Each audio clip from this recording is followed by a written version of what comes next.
आज या परिसंवादासाठी इथे आलेले आहेत श्री धीरज सिंह. 25 वर्षांपेक्षा जास्त अनुभव असणारे धीरज सिंह सर सध्या MIT वर्ल्ड पीस युनिव्हर्सिटीच्या Dadasaheb Phalke international film school आणि मीडिया आणि कम्युनिकेशन विभागाचे असोसिएट डीन आहेत. कृपया शांतता ठेवा. देशातला पहिला जर्नलिझम फॉर पीस अवॉर्ड्स सुरू करण्यात त्यांचा मोठा हातभार आहे. सर एक लेखक, कलाकार आणि एक डॉक्युमेंटरी फिल्म मेकर आहेत. जी बहुत बहुत नमस्कार आप सबको. उज्ज्वला जी, सबसे पहले अगर हम बात करते हैं अभिव्यक्ति की आज़ादी, freedom of expression, freedom of press, तो एक मूल प्रश्न है जिसका जवाब सबको जानना बहुत ज़रूरी है. The founders of our constitution, जब उन्होंने 4 स्तंभों की एक कल्पना की थी कि 4 पिलर्स ऑफ डेमोक्रेसी क्या क्या होने चाहिए, तो उसमें लेजिस्लेचर था, एग्जीक्यूटिव था, जुडिशरी था और चौथा जो था वो प्रेस रखा गया या उसकी कल्पना की थी कि 4 स्तंभ होंगे हमारी डेमोक्रेसी के और इन्हीं के बढ़िया संचालन और कोऑपरेशन से, कोऑर्डिनेशन से देश प्रगति की ओर चलेगा. और अभी हमारी एक स्थिति ऐसी है कि उनके जो फंक्शनल एस्पेक्ट, 4 स्तंभों के फंक्शनल एस्पेक्ट्स ये क्यों है, उनको कहीं ना कहीं हम भूल चुके हैं. जुडिशरी की जब आप बात करते हैं तो न्यायपालिका से आपको न्याय चाहिए. जब जहां भी आपके साथ इनजस्टिस हुआ है या कुछ आपके साथ गैर कानूनी काम हुआ है तो आपको न्याय की गुहार जहां पे लगानी है वो न्यायपालिका है. विधायिका क्या करती है, जब आपके जो वोट का अधिकार है या इलेक्टोरल राइट है उसका आप कैसे पूर्ण रूप से उसको यूज कर सकते हैं, वो आपको वो फंक्शनल एस्पेक्ट है विधायिका का. एग्जीक्यूटिव आपको देता है ये रूल कि जो सरकार आपने चुनी है वो सरकार आपके जो प्रॉमिसेस उसने किए हैं चुनाव से पहले या आपके जो मुद्दे हैं वो कैसे उजागर कर रही है और ऐसी नीतियां बना रही है जिससे आपका फायदा हो. फिर आती है बात प्रेस की. प्रेस का जो फंक्शनल एस्पेक्ट है वो है ये जानने का या अपना कान जमीन पे रख के ये सुनने का कि जो आवाजें इन तीनों एस्पेक्ट से या इन तीनों राइट्स से नहीं सरकार तक पहुंच रही है वो सरकार तक पहुंचाना जरूरी है.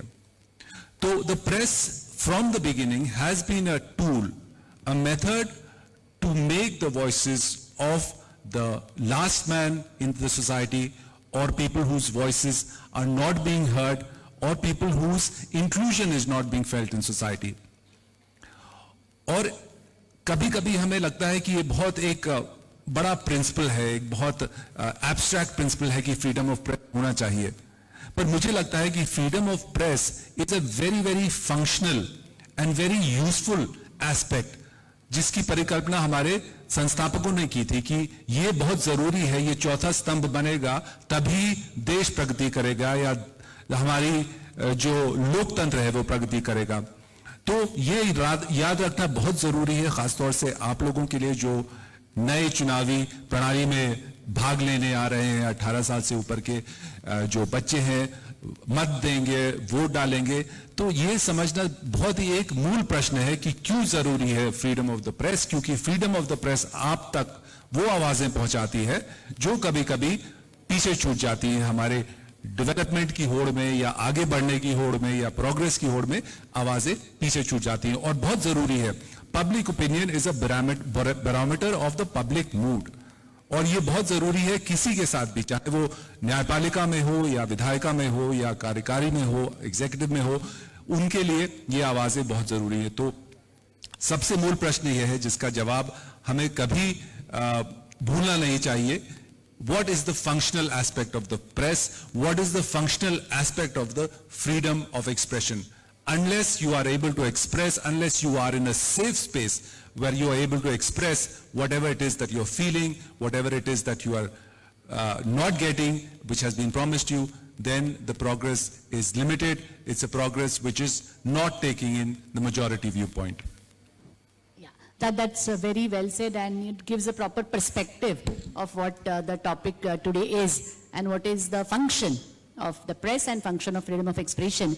But my question was especially, like you are the editor, you were editor of Sansad Lok Sabha TV, and as an editor you may have certain ideas how you want to present the content, what kind of content and how to present it. But when you are working directly in a system, आप system में काम कर रहे हो तो system में कोई ऊपर है जिनके आदेश से आपको शायद या गाइडलाइन से आपको काम करना होता है, तो उस वक्त एडिटर को क्या कॉम्प्रोमाइजेस करने पड़ते हैं, and then how they can still fit in what they want to say in the compromised version also. जी, तो लोकसभा टीवी की जो कल्पना हुई थी वो 2006 में वो पूर्ण रूप से एक टीवी चैनल के रूप में आया था. उससे पहले लोकसभा टीवी ही डायरेक्ट टेलीकास्ट करता था जो भी सेशंस होते थे पार्लियामेंट के. 3 सेशंस होते थे साल में एक, और तीनों का डायरेक्ट टेलीकास्ट लोकसभा करता था. लेकिन जब सोमनाथ चैटर्जी लोकसभा अध्यक्ष बने तो उन्होंने ये सोचा कि एक लोकसभा टीवी होना चाहिए जो चैनल को संसद की गतिविधियों से जनता को जोड़े. How to connect the public with the lawmakers. So I think connection between parliament and lawmakers. So the view the channel came into being was to bring in more transparency. आप पहले proceedings को देखते थे, लेकिन proceedings में क्या हो रहा है, कई technical aspects होते हैं parliamentary proceedings के, वो लोगों को समझना शायद थोड़ा मुश्किल होता था. तो चैनल की स्थापना इसलिए हुई थी कि जो भी इसमें गूढ़ प्रश्न है,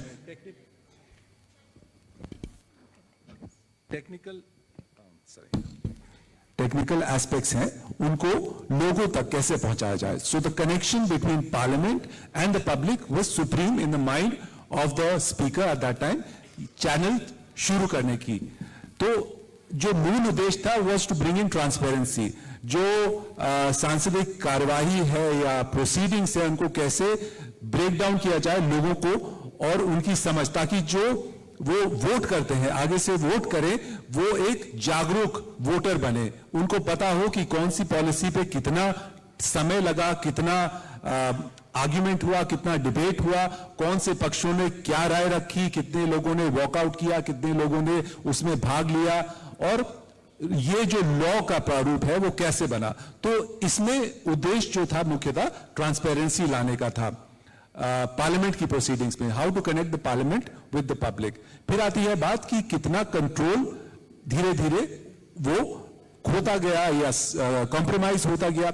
शुरू में जो उद्देश्य था वहां लोकसभा अध्यक्ष का कि इसमें ट्रांसपेरेंसी लाए सिस्टम में, लोगों को दिखना चाहिए कि उनके द्वारा संसद में भेजे गए जो उनके प्रतिनिधि हैं वो कैसा काम कर रहे हैं, क्या काम कर रहे हैं, परफॉर्मेंस कैसी है. तो एक तरह से ये एक परफॉर्मेंस मैट्रिक था कि जो हमने जिनको लोकसभा में चुन के भेजा है, एमपी बना के भेजा है, वो उनकी कैसी परफॉर्मेंस रही है.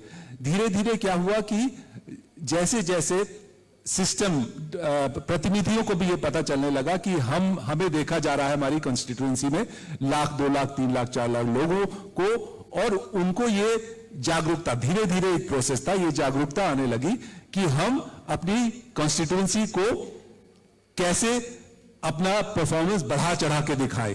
तो सवाल पूछने की बजाय या लोकसभा प्रोसीडिंग्स में अपना कंट्रीब्यूशन देने के बजाय वो they started playing to the galleries. उन्हें लगा कि हम अगर ऐसे बोलेंगे तो जो हमारे वोटर हैं हमारी कंस्टिट्यूएंसी में बैठे देख रहे हैं उन्हें लगेगा वाह क्या बात की है उन्होंने या क्या जुमला दिया है.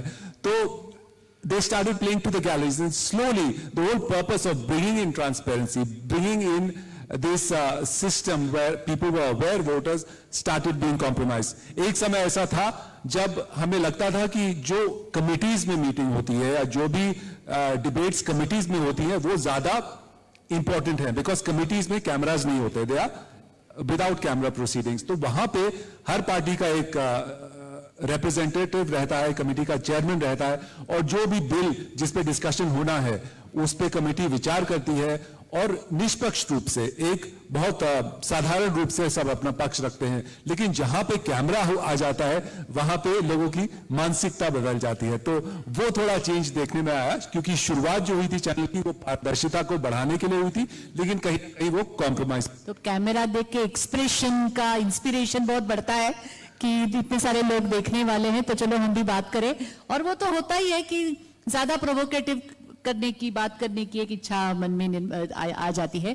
अगले से धीरेश सिंह जी बात यही कर रहे थे कि ये जो कमर्शियल प्रेशर्स है या पॉलिटिकल आइडियोलॉजी भी होती है, मैनेजमेंट की होती है, उनके कुछ प्रेशर्स होते हैं, तो journalist are asked to cover और टू नॉट कवर समथिंग और to write in a particular way. What are your observations? जी, क्योंकि मैंने काफी समय बिताया है बोथ इन द इंडस्ट्री, तो सबसे पहले जो एक व्यक्तिगत ऑब्जर्वेशन ये रहा कि शुरुआती दिनों में लेट 90s में, जब उससे पहले भी इनफैक्ट जो इंडियन जर्नलिज्म का लेगेसी है that goes right beyond the first battle for independence 1857, उसके बाद कई न्यूज़पेपर्स आए और एक तरह से सरकार को या एस्टैब्लिशमेंट को चैलेंज करने की जो एक लेगेसी है वो न्यूज़पेपर से ही कहीं ना कहीं शुरू होती है।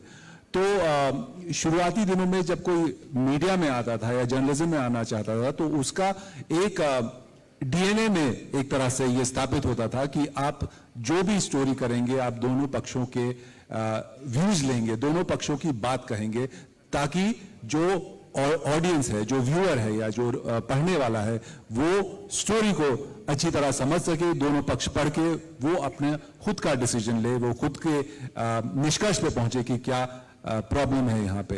लेकिन अभी रिसेंटली कुछ सालों में ऐसा देखने में आया है कि वो जो निष्पक्षता थी, जो both sides of the story और all the sides of the story that had to be taken into consideration, वो कहीं ना कहीं डाइल्यूट हो गई है। इनफैक्ट डाइल्यूट ही नहीं हो गई है, but it is missing in today's journalism. Is that a deliberate move कि किसी एक साइड को ही आगे रखना है और दूसरे का कहना नहीं लाना है सामने, इसलिए हो रहा है? और उसके पीछे कुछ दबाव है कि ना आप ऐसे ही करो? जी, आई थिंक अगर कोई ऑब्जर्व करता है मीडिया के आउटपुट को, क्या मीडिया प्रेजेंट कर रहा है, क्या मीडिया ट्रेंड कर रहा है, कि किस तरह के हैशटैग्स ट्रेंड कर रहे हैं, तो ये 2014 के बाद का एक ट्रेंड हमें देखने को मिला है कि कहीं ना कहीं सरकार की आलोचना करना, जो मीडिया का एक फाउंडिंग प्रिंसिपल है कि you speak truth to power, जो सरकार में है उसके पास बहुत पावर है, ये एक अनरिटन रूल है, एक रियलिटी भी है। लेकिन कहीं ना कहीं ये जो बेसिक टेनेट है जर्नलिज्म का वो कॉम्प्रोमाइज हो गया है। People have stopped speaking truth to power, they want to question the people who are not in power, that is the opposition. तो एक बहुत डिलिबरेटेड स्ट्रैटेजी का कहीं ना कहीं ये नजर आता है कि सरकार से बच के चले, क्योंकि एक डर का माहौल भी है, क्योंकि सरकार के पास बहुत तरीके हैं। जहां आज हमने ईडी का इस्तेमाल देखा या सेंट्रल इन्वेस्टिगेटिंग एजेंसीज का इस्तेमाल देखा, कहीं अगर किसी ने कुछ ऐसी खबर छापी जो सरकार के अंडरस्टैंडिंग में के मुताबिक नहीं या उसके खिलाफ जाती है, तो उन पर एक डेमोक्रेसी स्वॉर्ड लटकती रहती है, तो उसका डर रहता है। तो डर की वजह से कहीं ना कहीं कई मीडिया हाउसेस कॉम्प्रोमाइज हो गए हैं, और कहीं ना और जहां पे कॉम्प्रोमाइज होने की पॉसिबिलिटी नहीं थी, उनके प्रोप्राइटर्स को प्रोप्राइटरशिप इस तरह से ओन कर ली गई है ताकि वो खामोश हो जाए, और जो जिन मुद्दों को उनको उजागर करना चाहिए, जो उनके स्तंभ का जो बेसिक फाउंडिंग प्रिंसिपल है, वो भी कॉम्प्रोमाइज हो गया। सो इस दबाव की वजह से, इस डर की वजह से सेल्फ इन्फ्लिक्टेड रिस्ट्रिक्शंस ऐसे मोड में अब मीडिया है क्या? कि एक चीज मैं ऐड करना चाहूंगा, ये बहुत फेमस कोट है अडवाणी जी का, जब इमरजेंसी था, क्योंकि emergency is like a template जो हमें पीढ़ियों से याद है और पीढ़ियों आगे आने वाली पीढ़ियों को भी याद रहेगा, क्योंकि उस समय जो है बहुत draconian restrictions were put on the press, and Advani ji, after the emergency was lifted, he said when the press was asked to bend, they started crawling. So I think that is what is happening today. Press पे कुछ restrictions हैं, लेकिन वो restrictions के बावजूद भी press is going all out to please the people in government. Press Council of India started out with a lot of